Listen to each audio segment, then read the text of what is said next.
Oke. Untuk pertemuan kali ini kita bahas bisnis plan, gitu ya, untuk secara umum. Kemudian nanti pertemuan berikutnya, seperti tadi yang sudah saya jelaskan, nanti kita bahas satu persatu isi bisnis plan tersebut secara detail. Oke, sebelum kita bahas bisnis plan, kita perlu mengetahui dulu tujuan pembelajaran dari materi ini. Tujuan pembelajarannya adalah mampu membuat suatu rencana bisnis dengan menuangkan ide bisnis dalam bentuk dokumen sederhana yang tertulis. Tujuan pembelajarannya hanya satu ini. Kemudian sebelum kita bahas bisnis plan, kita perlu mengetahui alasan gitu ataupun pertimbangan pembuatan dari bisnis plan ini apa gitu ya. Yang pertama adalah tentunya untuk mengetahui atau nanti menghitung risiko bisnis, karena rencana bisnis yang kita buat itu tidak ada jaminan gitu ya, bahwasanya nantinya itu akan berjalan sesuai dengan rencana. Bahkan kemungkinan besar tidak pernah ada bisnis plan yang sesuai dengan rencana yang sudah disusun di awal. Sehingga tetapi paling tidak dengan adanya bisnis plan kita bisa menghitung gitu nantinya risiko bisnisnya seperti apa, dan juga kemudian nanti di bisnis plan bisa ditambahkan atau ada satu pembahasan atau satu bab gitu ya terkait dengan bagaimana kalau misalkan bisnis yang berjalan tidak sesuai dengan rencana. Makanya ada antisipasi gitu ya, sampai kemudian ada langkah exit plan kalau memang sudah tidak bisa diperbaiki lagi. Kemudian yang kedua adalah alasannya kerumitan proses produksi dan transaksi bisnis. Kalau kerumitan proses produksi ini relatif karena tergantung dari produknya, tetapi paling tidak pada saat kita mengetahui proses produksi ini detail seperti kemarin yang saya sampaikan gitu ya di beberapa tugas, saya menuntut adalah kalian paham gitu nanti proses produksinya seperti apa, sehingga kemudian nanti juga paham bisa dihitung gitu kan. Proses produksi, data proses pasti nanti membutuhkan bahan, membutuhkan tenaga kerja, membutuhkan overhead misalkan listrik, air dan lain sebagainya, sehingga nanti bisa dihitung harga pokok produksinya itu berapa, sehingga kita bisa menentukan profit atau margin yang kita inginkan. Kemudian ketiga adalah pembaca rencana bisnis lah. Ini kalau misalkan rencana bisnis kita ini kita susun, kalau digunakan atau kita tawarkan gitu ya ke investor atau ke pihak lain untuk membantu bisnis kita. Misalkan investor pasti kan dia akan berhitung gitu ya. Kalau Anda tawarin dia untuk menanamkan modal, tentu dia akan berhitung menguntungkan atau tidak. Lah itu semua bisa tergambar di rencana bisnis kalian. Kemudian yang keempat tentunya sebagai langkah awal gitu ya menjadi wirausaha. Ya setelah kemarin misalkan tahapannya sudah divalidasi gitu ya, sudah oke, ya tinggal kemudian jalan gitu ya. Jalannya ini tetapi lebih bagus lagi kalau disusun sebelumnya juga dihitung gitu ya, disusun juga rencana bisnisnya. Tetapi di sini tidak perlu kemudian rencana bisnis itu dibuat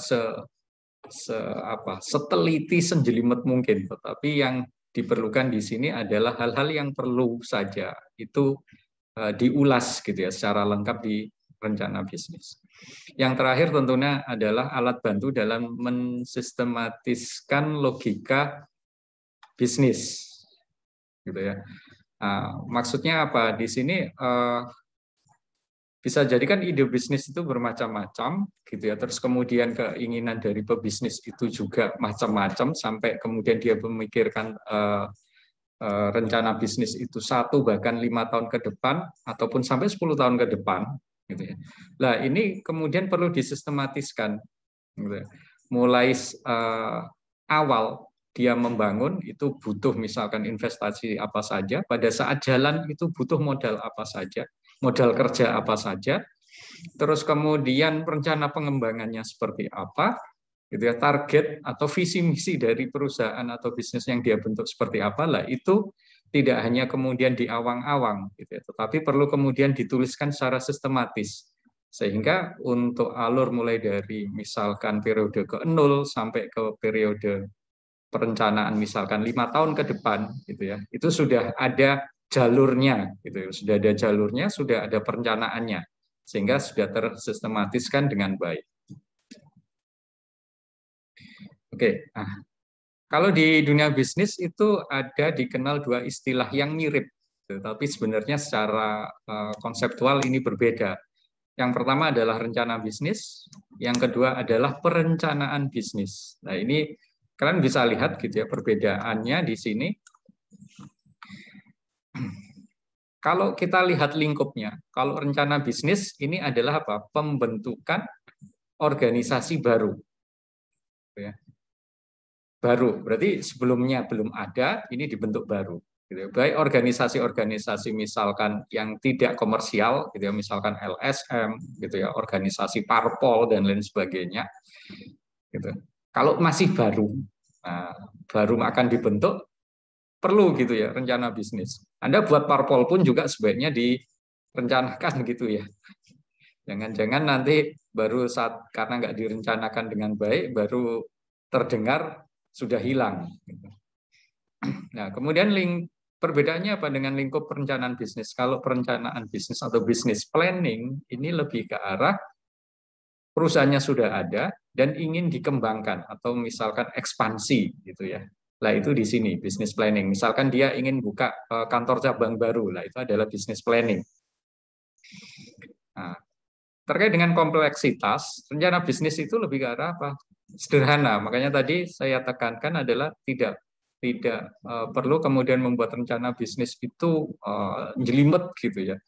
Yang penting-penting saja yang perlu diulas di sini gitu ya.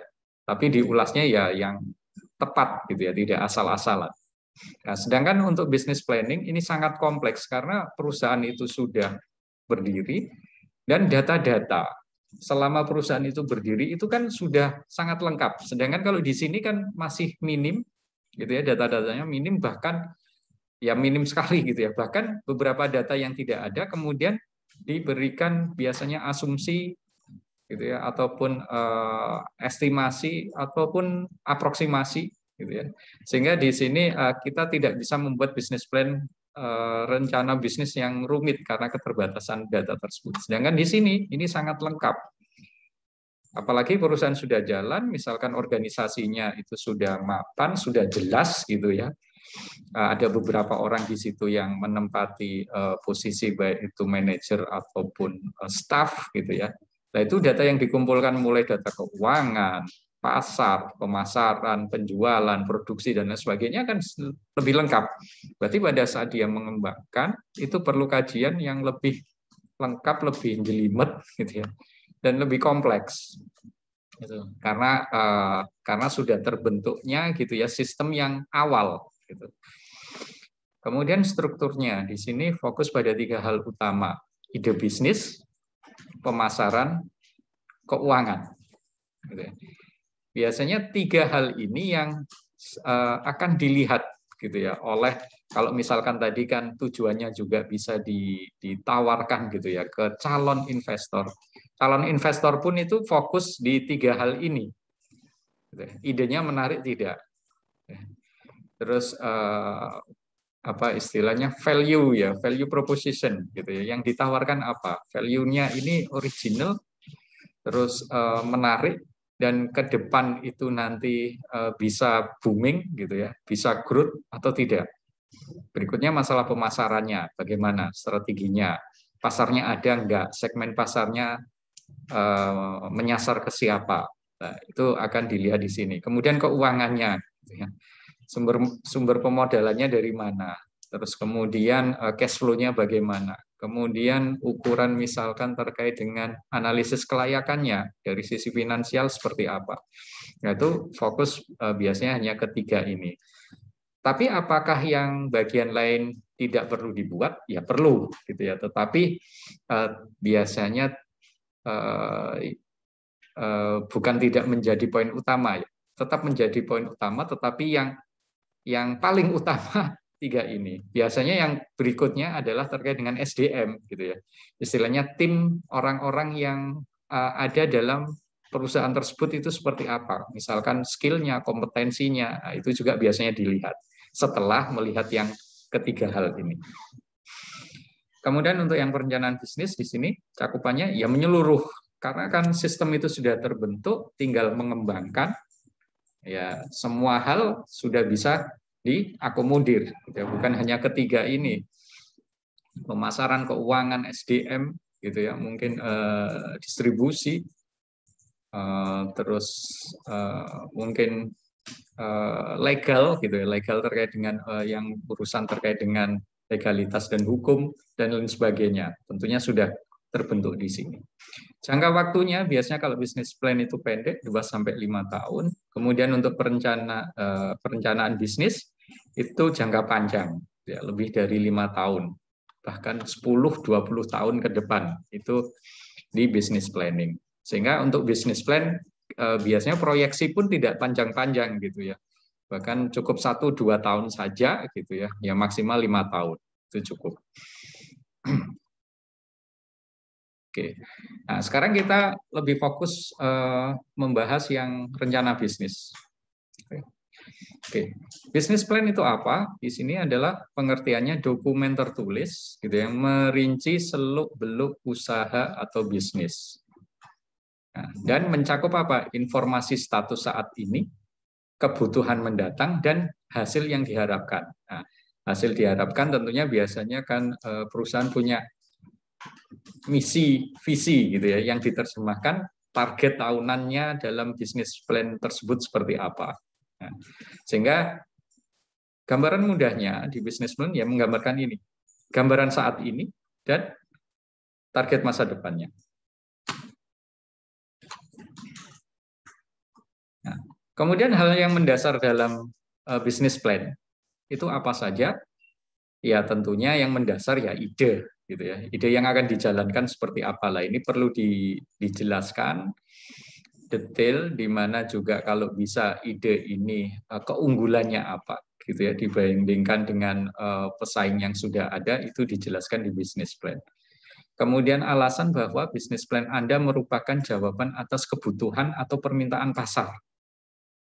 Nah, ini juga harus jelas. Makanya kemarin yang di awal, gitu ya, sudah disampaikan untuk 2 tugas, gitu ya, mulai dari membuat BMC, Business Model Canvas, kemudian memvalidasinya, itu adalah untuk menjawab ini, gitu ya, untuk menjawab semua ini. Tinggal nanti karena sudah ada dasarnya, gitu ya, dari yang BMC awal, membuat business plan ini jauh lebih mudah dibanding kalau kemudian kita tidak pernah melakukan atau tidak pernah menyusun BMC dan tidak pernah memvalidasi BMC. Sehingga kalau tidak ada acuan BMC, tentunya business plan ini dalam pengertian gini, Anda membuat itu semuanya hanya asumsi, gitu ya. Tidak ada yang berdasarkan kenyataan. Sedangkan di BMC meskipun hanya kita membuat, gitu ya, nanya beberapa orang, memvalidasi juga ke beberapa orang. Lah, meskipun hanya beberapa ini, itu kan sudah ada gambaran bahwasanya meskipun skop yang terbatas, gitu ya, bahwasanya ide ini bisa diterima oleh pasar, gitu ya. Bagaimana kita bisa menjamin, gitu ya, ide itu diterima oleh pasar atau tidak kalau kita langsung kemudian menyusun bisnis plan, gitu ya. Seperti tadi yang saya sampaikan lah, keunggulannya dibandingkan yang lain apa, itu kan nggak tergambar jelas kalau Anda tidak pernah membuat ataupun menyusun BMC dan memvalidasinya, gitu.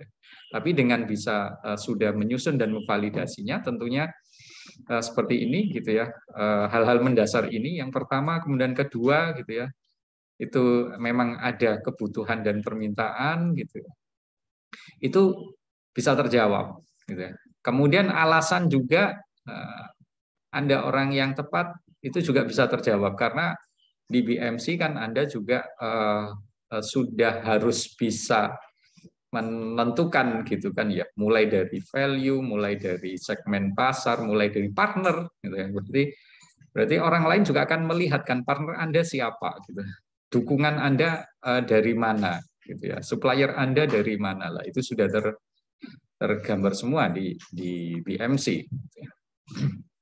Nah, kemudian bagaimana mengembangkan bisnis, menghasilkan uang dan profit. Nah, ini kan dasarnya juga dari BMC gitu ya. Seperti kemarin kan sudah dari hasil validasi itu kan tergambar berapa persen gitu ya yang mau beli. Lah, ini kan bisa menjadi dasar pendekatan perkiraan gitu ya. Sales awal itu berapa orang kira-kira gitu ya yang beli produk kita. Kemudian pasar sasarannya siapa, ini juga kan sudah ada di BMC. Kemudian rincian mengenai dananya, lah ini yang belum detail gitu ya di BMC. Lah nanti kita bahas di business plan ini gitu ya untuk rincian dana yang dibutuhkan. Sumber dananya dari mana dan sebagainya nanti akan digali lebih detail di business plan. Nah, kemudian karakteristik ataupun spesifikasi gitu ya. Rencana bisnis yang baik seperti apa? Bisnis plan yang baik adalah singkat, padat, terorganisir, rapi, dengan penampilan menarik, rencananya menjanjikan tetapi tidak melebih-lebihkan gitu ya, masuk akal.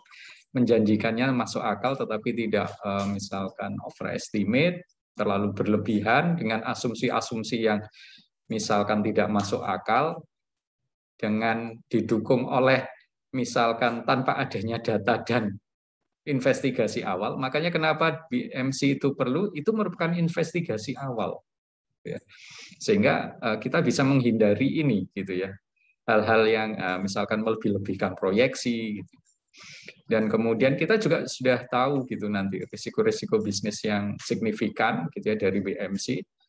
Kemudian tim terpercaya, anggota timnya siapa, key partnernya siapa, itu kan sudah ada. Nah, tinggal kemudian dijelaskan lebih detail di business plan. Fokus, realistis, spesifik. Makanya untuk bisnis awal ya yang bagus adalah yang spesifik gitu ya. Di mana value yang dijual itu spesifik.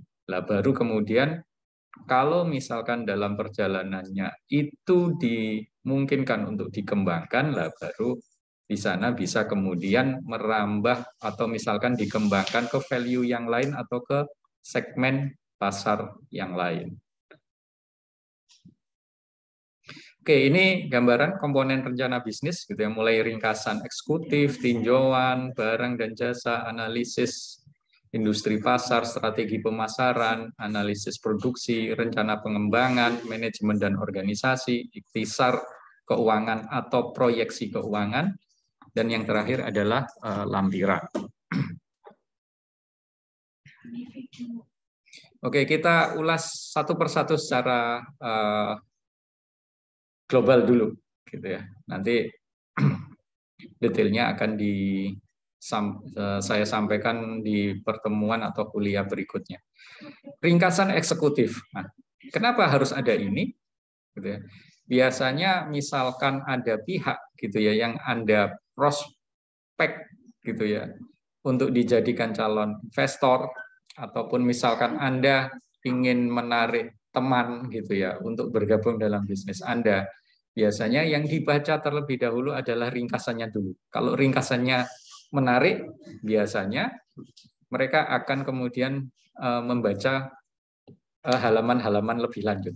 Tapi kalau ringkasan eksekutifnya saja tidak menarik, ya biasanya ya megah gitu ya untuk melanjutkan membaca ke halaman-halaman berikutnya.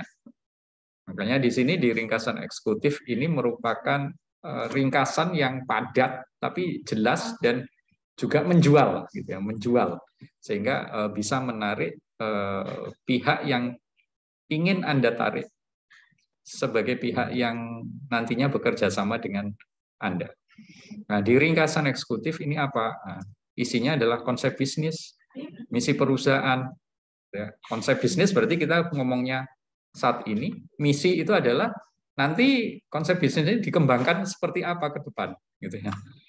konsep masa lebih menjelaskan masa sekarangnya gitu yang akan dijual, terus kemudian misinya, berarti misi itu selalu masa depan gitu ya, bukan masa sekarang, tapi masa depannya 5 tahunnya ingin jadi apa lah, itu harus tergambar di sini. Kemudian produk jasa yang ditawarkan apa, pemasaran dan penjualannya bagaimana, strateginya, kemudian strategi pengembangan bisnisnya bagaimana. Nah, ini kan untuk menjawab apa? Misi ini. Kita ngomong 5 tahun ke depan ingin jadi apa? Ya tentunya gitu ya. Cara mencapai itu diterjemahkan dalam pengembangan bisnis. Kemudian analisis produksi, manajemennya, dan keuangan. Ya. Nah, ini hanya biasanya karena ringkasan, ya mungkin 1-2 halaman saja. Gitu. Bahkan biasanya banyak orang ataupun konsultan yang menyarankan ya kalau bisa cukup 1 halaman saja untuk ringkasan eksekutif ini. Berikutnya tinjauan perusahaan. Nah, ini tadi kan di sini apa ringkasan lah, berikutnya mulai yang lebih detail gitu ya. Tinjauan perusahaan isinya apa? Identitas perusahaan, nama, lokasi, badan hukum kalau ada badan hukum, kalau tidak ada yang nggak usah dicantumkan. Kemudian kapan didirikan, kepemilikan ini siapa pemiliknya. Terus bagi sahamnya, proporsi sahamnya bagaimana? Nah, itu di sini. Kemudian visi misi perusahaan.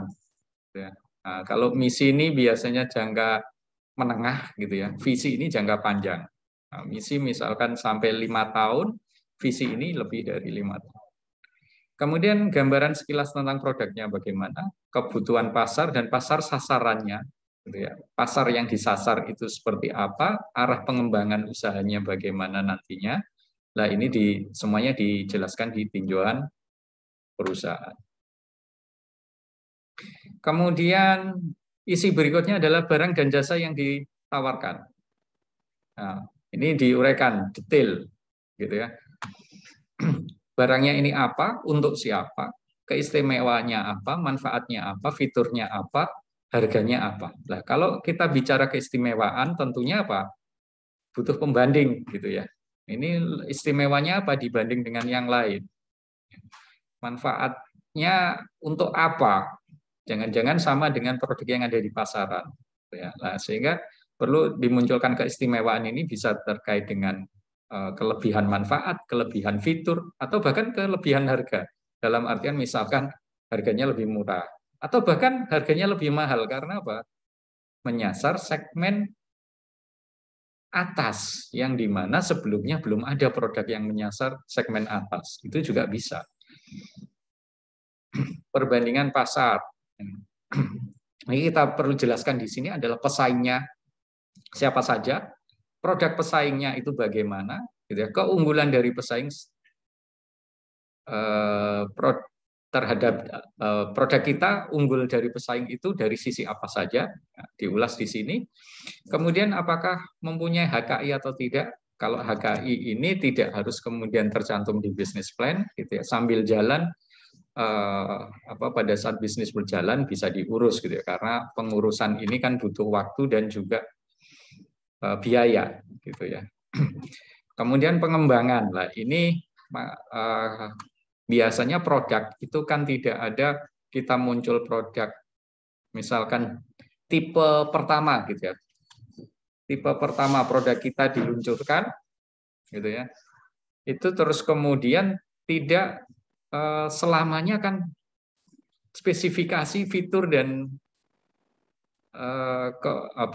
value-nya itu tetap seperti itu terus gitu ya. Selalu produk itu ada siklusnya. Gitu ya. Pada saat sudah growth, dan nanti sudah harus kemudian diantisipasi apa? Melakukan pengembangan produk baru lagi, gitu ya. Melakukan diversifikasi produk. Gitu ya. Diversifikasi itu bisa produk ataupun diversifikasi itu ke pasar, gitu ya. Misalkan mencakup segmen yang lain, gitu. Ataupun diversifikasi produk itu ya pengembangan produk baru. Nah, ini juga harus jelas gitu kan ya. Kita juga harus tahu juga siklus hidup produk. Kalau misalkan ada yang siklusnya agak panjang, ada yang sangat pendek. Gitu. Produk-produk elektronik itu kan cukup pendek gitu ya. Misalkan handphone itu kan cukup pendek, sehingga itu perlu juga diantisipasi gitu ya. Sehingga produk itu bisa bersaing gitu ya, tidak kemudian digilas oleh pesaing yang ada karena tidak pernah berinovasi atau mengembangkan produk yang baru. Seperti itu. Oke, kemudian analisis industri dan pasar. Ini juga nanti akan saya jelaskan lebih detail di pertemuan-pertemuan berikutnya. Tapi yang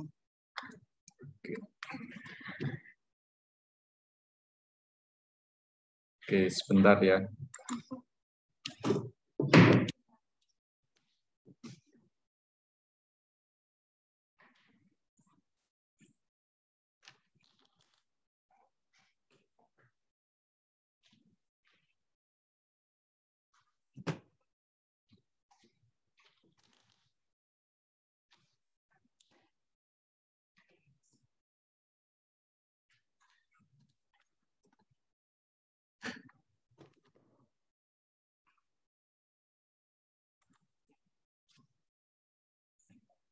Oke, saya lanjutkan lagi. Nah, pertama adalah analisis industri. Masih bisa mendengar suara saya ya? Terdengar, Pak. Oke. Analisis industri lah. Kita ini kan perlu tahu gitu ya, produk kita itu bermain di sektor apa gitu ya. Lah, kita harus mengetahui struktur industri di dalam sektor tersebut. Itu seperti apa, berjalannya bisnis itu seperti apa di sektor tersebut gitu ya. Misalkan kalau sektor retail itu biasanya seperti apa.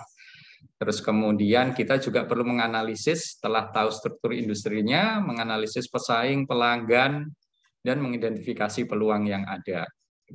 Nah, ini tadi untuk memperkuat penjelasan ini kan untuk memperkuat apa yang sudah dijelaskan di awal di yang tadi, gitu ya, executive summary, gitu ya. Anda bilang, wow peluangnya begini. Lah penjelasannya di mana? Nah itu di sini, gitu ya. Ada peluang itu dijelaskan di sini. Ya. Misalkan pesaing belum banyak, lah, belum banyak itu dijelaskan di sini. Nah, kalau yang summary itu kan lebih ke arah yang unggul-unggul itu dimunculkan gitu ya, karena kita akan menjual ide kita.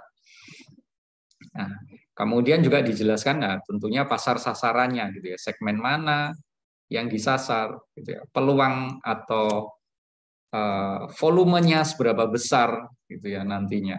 Kalau semakin besar, tentunya peluang untuk bisa terjual banyak juga semakin besar. Nah, setelah analisis industri dan pasar, strategi pemasaran. Mulai strategi produk ini ya penentuan misalkan terkait bentuknya nanti seperti apa, spesifikasinya bagaimana, kualitasnya bagaimana gitu ya. Nah, itu adalah di strategi produk, bahannya dari apa gitu ya. Terus kemudian misalkan reliability-nya bagaimana, durability-nya bagaimana. Nah, itu di strategi produk. Nah, ini harus kemudian kita bisa compare juga dengan pesaing. Kita unggul di mananya? Desainnya, stylenya, gitu ya, fiturnya, atau di kualitasnya, atau di durability-nya, atau di reliability-nya, atau di apanya. Nah, itu di sini dijelaskan. Kemudian strategi harga. Ini juga kalau bisa di-compare dengan pesaing. Dan juga di-compare dengan segmen pasar yang dituju. Nah, kalau misalkan segmen pasar yang dituju itu segmen pasar misalkan kelas menengah bawah, ya harganya jangan tinggi. Gitu ya. Tapi kalau yang disasar atas, kelas atas ya harus tinggi, gitu kan ya. Tetapi kemudian harus juga diterjemahkan harga tinggi itu, gitu ya. Manfaat atau value yang didapat itu apa? Contohnya balik lagi ke produk, gitu kan. Misalkan oh kualitasnya lebih bagus dibandingkan apa pesaingnya, gitu ya. Oh lebih durable. Kalau pesaing hanya awetnya umurnya 2 tahun, ini 5 tahun, gitu ya. Bebas servis atau bahkan misalkan terkait dengan garansinya, gitu ya, atau warrantinya itu lebih panjang dan lain sebagainya.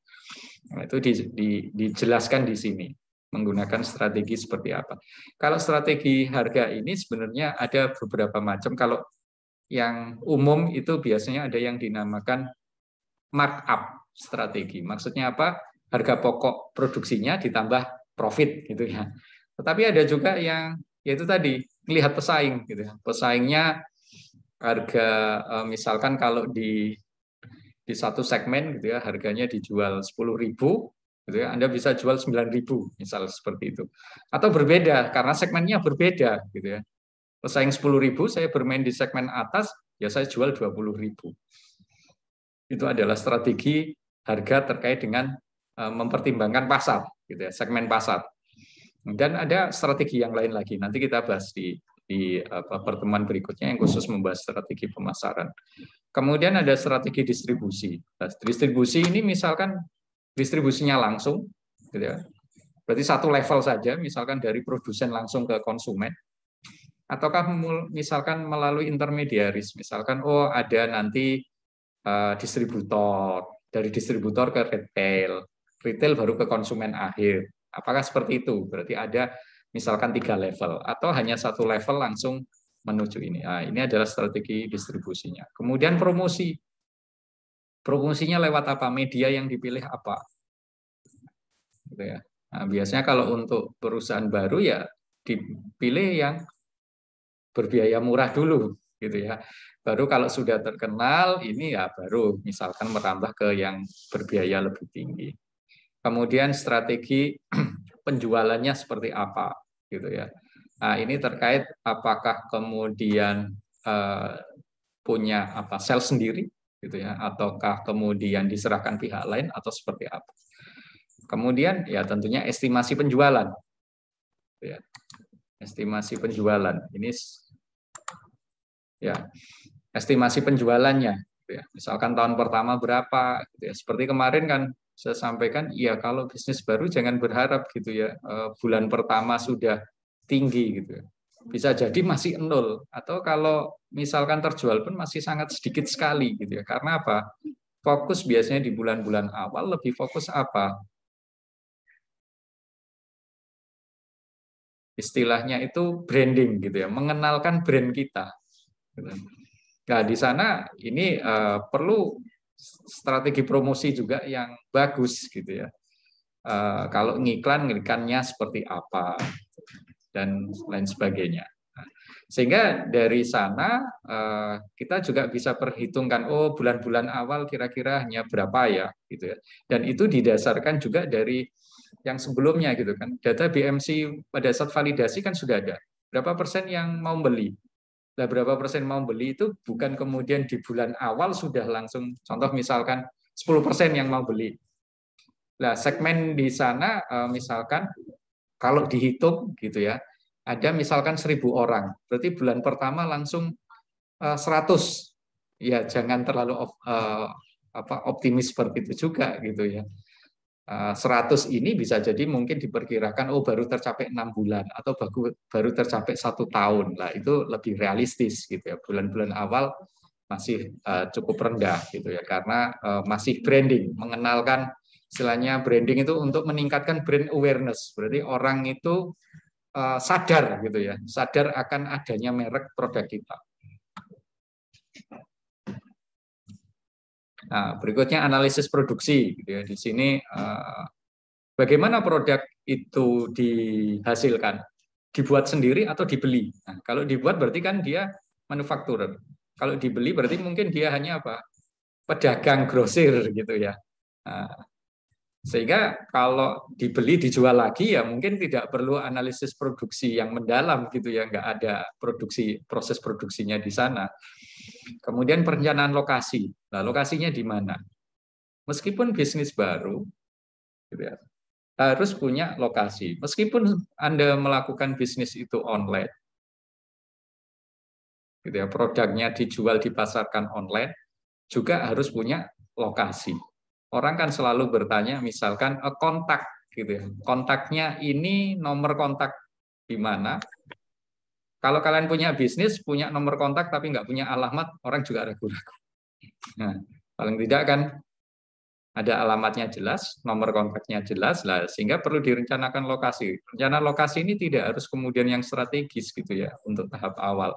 Bisa jadi karena pertimbangan kan ada, bisa jadi ada beberapa pertimbangan. Pertimbangan pertama kalau Anda buka toko, buka warung makan, ya sebisa mungkin yang mudah diakses gitu kan. Tetapi kalau kemudian seperti tadi, oh saya nggak butuh kok, saya nggak jualan makan, nggak jualan consumer good sehingga buka toko, saya hanya menghasilkan desain gitu ya, yang desain-desain gambar grafis 2 dimensi, 3 dimensi, dan itu bisa dipesan secara online, saya deliver hasil itu juga secara online, sehingga saya tidak butuh lokasi yang strategis, cukup di rumah saja, atau misalkan di garasi rumah, ya nggak apa-apa, yang penting kan ada lokasinya gitu ya, lokasi untuk memproduksi desain tersebut. Perencanaan tata letak. Nah, untuk awal mungkin ini tidak terlalu tidak terlalu penting gitu. Yang penting ada lokasi, kemudian ada fasilitas pendukungnya, sudah jalan gitu kan ya. Nah ini fasilitas dan peralatannya ada, jalan. Tata letak nanti sambil jalan gitu ya. Tapi kalau sudah di awal sudah harus investasi mesin produksi ya harus ditata gitu kan ya, aliran produksinya biar lancar, biar efisien, kan harus ditata dengan baik.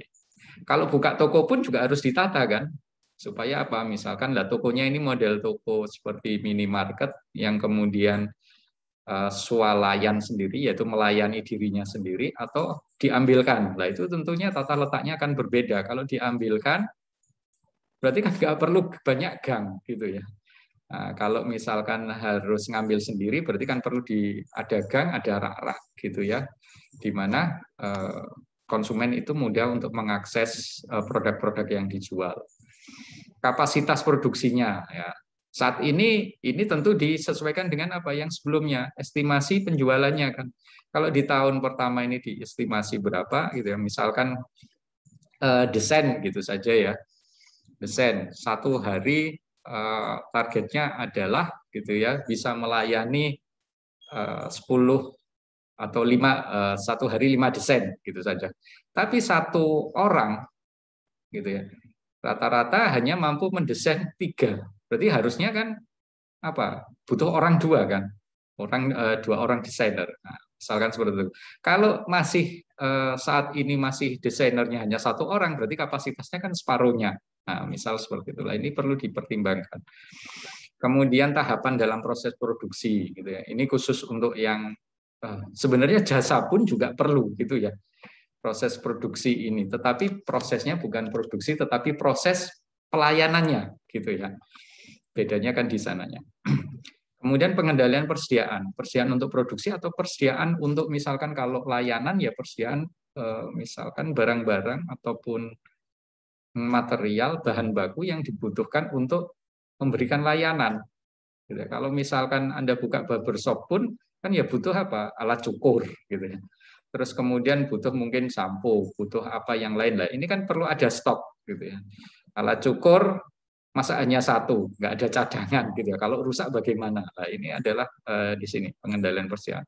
Kemudian supply dan distribusi. Supply ini terkait dengan pasokan bahan bakunya, distribusi yang mendistribusikan produk atau layanannya. Nah, tentunya yang terakhir adalah rencana pengembangan produknya. Itu bagaimana ke depan. Oke, berikutnya adalah rencana pengembangannya. Ini lebih detail terkait dengan yang penjelasan ini tadi, ya. R&D atau pengembangan produk. Cuman di rencana pengembangan, memang kita melihatnya lebih luas, gitu. Tetapi akan mengikuti rencana pengembangan dari produk juga, gitu ya. Produk ini nanti ke depan mau dikembangkan seperti apa, tentunya juga nanti bisnis itu akan berkembang mengikuti pengembangan produknya. Nah, di sini tentu ditentukan gitu ya, tujuan usaha jangka menengah bahkan jangka panjang. Tapi kalau untuk bisnis plan kan tadi hanya sampai 5 tahun gitu ya, itu termasuk jangka menengah saja atau jangka pendek. Nah, kemudian sasaran-sasaran tiap periodenya, misalkan tiap tahun sasarannya seperti apa, gitu ya, jadwalnya pencapaiannya seperti apa, bisa jadi mungkin tiap tahun atau mungkin Misal saat ini tahun pertama pasarnya hanya meliputi Solo kota gitu ya. Tahun kedua adalah Solo Raya. Tahun ketiga sudah misalkan satu Jawa Tengah. Gitu. Keempat nasional dan seterusnya. Nah, ini adalah penggambaran sasaran-sasaran ini. Evaluasi risiko. Nah itu tadi. Kalau misalkan ada yang tidak sesuai gitu ya dengan harapan dan kemudian tidak sesuai dengan harapan, kemudian langkah antisipasinya seperti apa? Itu yang pertama. Kemudian kedua, tentunya kan pada bisnis itu berjalan selalu ada apa? Kita melihat kalau di peta SWOT analysis gitu kan, strength, weakness itu biasanya lebih ke arah internal, tapi opportunity and threat itu kan eksternal. Lah, ada ancaman enggak gitu ya dari luar? Jangan-jangan kan juga ada misalkan pesaing itu kan juga enggak hanya diam diri saja. Mereka juga mengembangkan usaha mereka. Nah, ini perlu dievaluasi juga risikonya. Terus pesaing juga bisa nambah gitu kan ya, ada perusahaan-perusahaan baru yang muncul lah. Ini perlu juga dievaluasi. Terus berikutnya apa lagi? Nah, kita tergantung nggak misalkan kalau kita tergantung dari pasokan komponen itu impor, nah ini kan sangat tergantung juga nilai tukar gitu ya. Nah ini juga harus dievaluasi. Terus kita fokus bisnis kita adalah misalkan distribusi gitu ya, misalkan perusahaan jasa kurir. Nah itu juga perlu dievaluasi lah. Harga BBM ke depan seperti apa gitu. Ini saja sudah ada berita yang terbaru, harga minyak dunia itu meningkat dan secara hitungan harusnya Pertalite yang saat ini dijual 7.650 itu harusnya dengan melihat harga minyak sekarang itu harusnya dijual 11.000 gitu ya. Nah ini pemerintah baru nahan dulu gitu ya, melihat perkembangan berikutnya. Kalau kemudian semakin tinggi tentunya kayaknya akan dinaikkan. Gitu. Nah ini risiko-risiko seperti itu perlu dievaluasi. Dan sampai kemudian kalau kemudian mentok gitu ya, semua sudah diusahakan antisipasinya, perbaikan dan lain sebagainya, harus ada exit plan. Kapan kemudian kita misalkan keluar dari bisnis itu? Keluar itu maksudnya apa? Misalkan ditutup, ganti bisnis baru. Gitu ya. Atau bahkan kemudian dijual bisnisnya, ganti bisnis baru. Lah ini adalah exit plan. Ini adalah antisipasi terakhir. Gitu ya. Sehingga kita bisa juga menghitung kalau sampai tutup tidak berjalan gitu ya, kerugian maksimal yang bisa ditanggung itu berapa? Itu harus dihitung juga. Nah, berikutnya manajemen dan organisasi. Struktur organisasi ya tentunya kalau awal kan nggak perlu banyak-banyak orang gitu ya. Kemudian tim manajemennya juga jelas, job desk dan kurikulum vitae-nya, berarti nantinya job desk-nya apa, dia misalkan Anda satu tim gitu ya, ada 3 orang, yang A ini pegang bagian apa, B bagian apa, C bagian apa, itu disesuaikan juga dengan kemampuan dan passion-nya gitu ya. Nah, ada nggak kemudian untuk menjalankan bisnis kita di awal sudah butuh konsultan ya. Kalau misalkan dibutuhkan ya dicatatkan juga, tapi kalau tidak ya ini nggak perlu dicantumkan. Terus kemudian biaya-biaya gitu ya. Nah, kalau kemudian sudah coba merekrut orang lah, ini juga kan sudah harus dipikirkan ya biaya-biayanya dan masalah administrasinya. Oke, yang ke-9 adalah ikhtisar keuangan atau proyeksi keuangan. Nah, isinya apa? Asumsi. Nah, asumsi karena kita merencanakan itu bukan 1 tahun saja, tetapi bisa sampai 5 tahun. Tentunya ada asumsi kan. Inflasi bagaimana? Kalau seperti tadi bisnisnya bisnis jasa kurir, lah asumsi harga BBM-nya berapa? Gitu kan itu harus dihitung semua. Inflasi terkait dengan misalkan kenaikan UMR kan harus ngikuti gitu ya. Tapi mungkin untuk bisnis-bisnis awal bisa jadi memang tidak begitu terikat gitu ya, karena bisa jadi misalkan belum memiliki badan hukum gitu ya, masih misalkan perusahaan perorangan, biasanya belum dikejar-kejar itu untuk gaji itu sesuai UMR gitu ya. Tapi kalau sudah berbadan hukum biasanya sudah berbadan hukum, terus kemudian dia terdaftar sebagai pengusaha kena pajak gitu ya. Nah, itu sudah mulai dikejar-kejar, biasanya harus sesuai UMR. Nah, asumsi-asumsi ini perlu didefinisikan di awal gitu ya. Nah, ini juga akan mengikuti yang sudah Anda definisikan di awal juga gitu ya.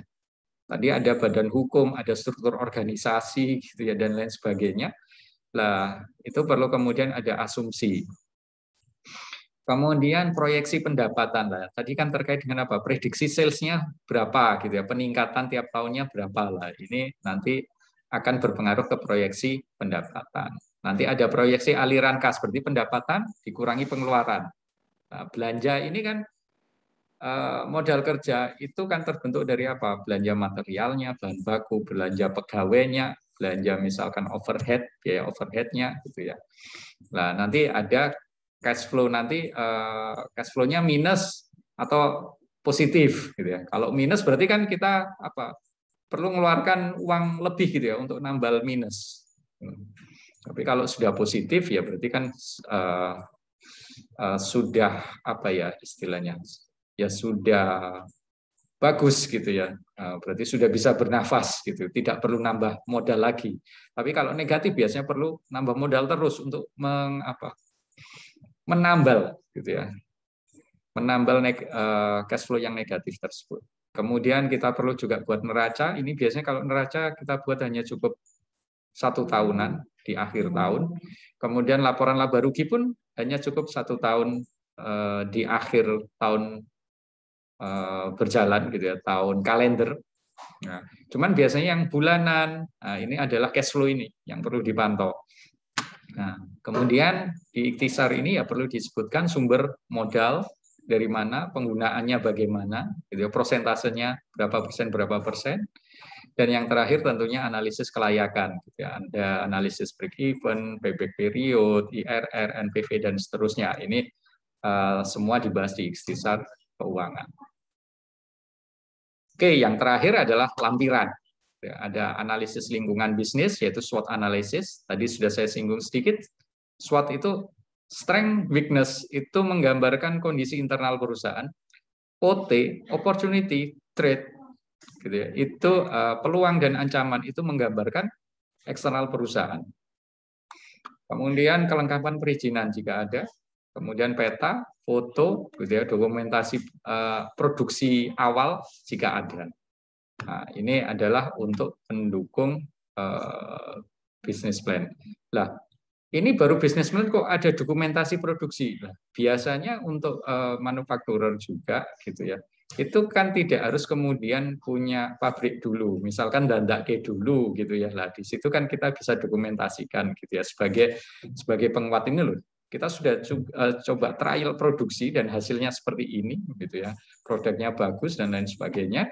Nah, itu bisa juga dicantumkan di sini. Tidak harus kemudian sudah punya fasilitas atau alatnya dulu, tidak seperti itu. Oke, nah kemudian, ini rencana bisnis yang baik seperti apa ya tadi sudah disinggung. Ya, panjang halaman sebenarnya tidak perlu panjang-panjang kan, 10 sampai 20 saja cukup. Halaman muka, judul, daftar isi dan kemudian isi. Oke, mungkin itu saja yang bisa saya sampaikan. Ini ada beberapa contoh bisnis plan template gitu ya, Anda bisa akses dan sebenarnya banyak sekali gitu.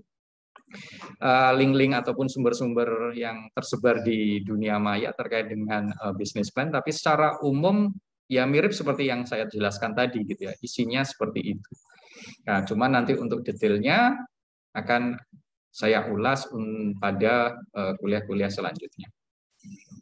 Oke, itu saja. Silakan jika ada pertanyaan.